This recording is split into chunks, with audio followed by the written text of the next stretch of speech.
Гемичек. Владимир Сутеев. Миляра Саттарованың тержімесі.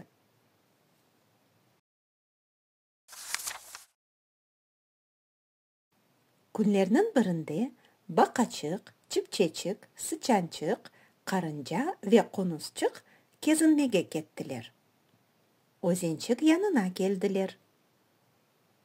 «Айдыңыз ювынайық», дей бақачық ве сувға бірінші олып секіре. «Біз ялдамаға бөлмейміз», дейлер чіпчечік, сычанчық, қарынжа ве қонусчық. «Ха-ха-ха, қа-ха-ха», күлді бақачық. «Ялдамаға біле бөлмейсіңіз ма?» деді о, ве ойле бір қақылдап күлді ке, аз қалды сувға бұғыла язды.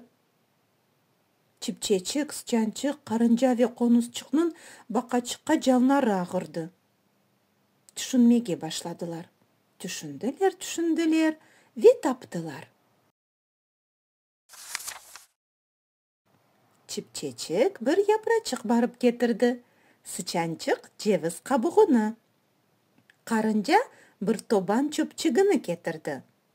Қоңыз есе епчік тапып кетірді. İş başlandı. Ceviz kabuğunun ortasına toban çöpçüğünü tıklediler. Yapracıkını ona ipçikle bağladılar. Ana, gemi de hazır oldu. Çipçecik, sıçançık, karınca ve konusçuk gemiçikni suğa itediler. Özleri de gemiçikке oturdular ve yaldadılar. Bakaçık başını suv içinden көтеріп, оларның үстінден бір да күлежек oldu. Ama бақса, гемичик енді ұзаққа ялдап кеткен. Оның артынан етіп оламазсың.